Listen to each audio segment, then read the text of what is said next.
আমি আপনাদের সামনে কোরআনে হাকিমের সূরা তাহা তেলাওয়াত করেছি। সূরাতে আল্লাহ তাআলা 135টি আয়াতে কারিমা নাজিল করেছেন। সূরাটি নাজিল হয়েছে রাসূলের প্রিয় জন্মভূমি পবিত্র মক্কা নগরীতে। সম্মানিত সুধী, কোরআন হাকিমের আলোচনা চামড়ার কান নয়, দিলের কান দিয়ে শুনতে হয়। কিসের কান বললাম? দিলের কান। সখন যে গোশ দিল বায়দ শনোদ, সখন যে গোশ দিল বায়দ শনোদ, গোশ গুল ই জানদার দহিচ শাদ, গোশ গুরবা জুমলা হাইওয়ান হামদ মস্ত, গোশ দিল মকসুস নসলে আদমাস। আল্লাহু আকবার বলেন। পৃথিবীর মানচিত্রে আল্লাহ তাআলা আল্লাহর সৃষ্টির ভিতরে ইনসান ব্যতীত যত সৃষ্টি আল্লাহ করেছেন সকলকে চামড়ার কান দিয়ে ক্ষান্ত রেখেছেন। একমাত্র আল্লাহ তাআলা ইনসানকে চামড়ার কানও দিয়েছেন। চামড়ার কানের পাশাপাশি আল্লাহ দিলের কান দিয়েছেন। সুবহানাল্লাহ। 30 বছর আগে বিবাহ শাদী করেছে, বাসর রাত্রে স্বামী স্ত্রীর কথোপকথন হয়েছে। 30 বছর পরে কথা স্মরণ করে বলে দেয়, কথা তুমি বলেছিলে। এটা চামড়ার কানের দ্বারা শুনেছে, দিলের কান দ্বারা রেকর্ড করেছেন। 100 বৎসর গেল কিন্তু এটা হারাবে না। ঠিক কিনা বলেন? মুসলমান ভাইরা আমার, কোরআনের কথাগুলি দিলের কান দিয়া শ্রবণ করা লাগে। এই কোরআন কোনো মানুষের লেখা না, কোনো জিনের লেখা না, কোনো আবিষ্কারকের লেখা না, কোনো গবেষকের লেখা না, কোনো সাহিত্যিকের লেখা না। এই কোরআনটা আল্লাহ পাকের সরাসরি ওহির মাধ্যমে আল্লাহ তাআলা আল্লাহর প্রধান মেসেঞ্জার জিবরাইল আমিনের মাধ্যমে আল্লাহ তাআলা কোরআনকে নাজিল করেছেন।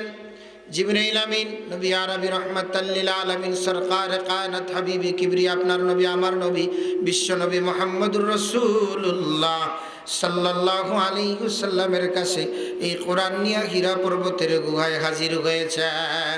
সুবহানাল্লাহ পড়েন। নবীজিকে ডাক দিয়া বলে, রাসূলুল্লাহ, নবীজি আপনি পড়েন। সিনার সাথে সিনা লাগিয়ে দিয়েছেন। নবীজি বলেন, মা না পারি, আমি পড়তে জানি না। একবার, দুইবার, তিনবার। এবার উনি বললেন, পড়েন, আপনার রবের নামে আপনি পড়েন। রবের নামে পড়ার কথা বলার সাথে সাথে আল্লাহ তাআলা কলবের ভিতরে কোরআনটাকে আল্লাহ এইভাবে জারি করে দিলেন। নবীজি পড়তে আরম্ভ করে দিলেন। বলেন সুবহানাল্লাহ। اقرأ باسم ربك الذي خلق خلق الإنسان من علق اقرأ وربك الأكرم الذي علم بالقلم الله أكبر বলেন।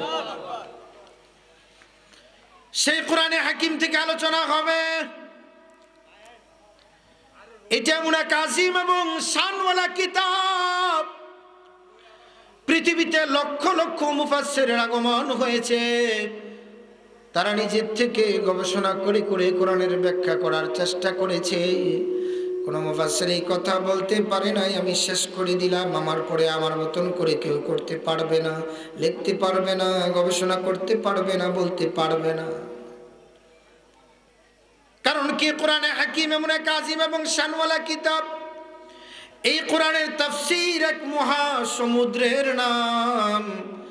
এই সমুদ্রের কুল নাই, কিনারা নাই, তলার কোনো খবর নাই। ঠিক কিনা কোন?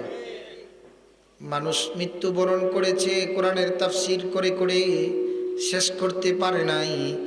কারণ কি, আল্লাহ তাআলা বলেন এই কোরআনের তাফসীর করে কেউ শেষ করতে পারবে না। ঠিক কিনা জোরে কোন?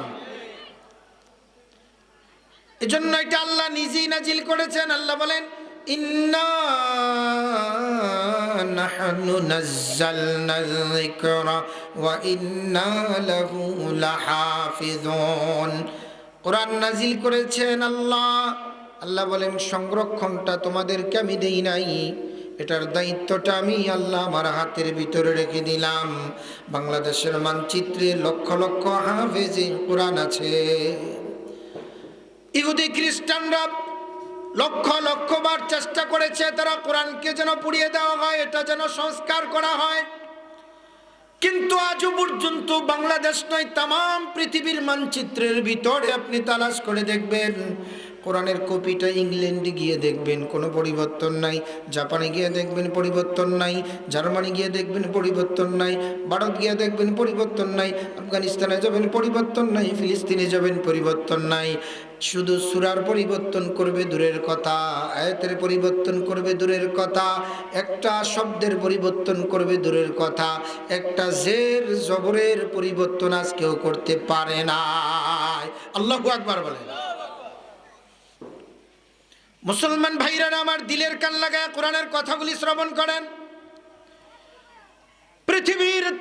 পৃথিবীর সমস্ত অন্ধকারকে আল্লাহ দূর করার জন্য কোরআনে হাকিমকে আল্লাহ নাজিল করেছেন।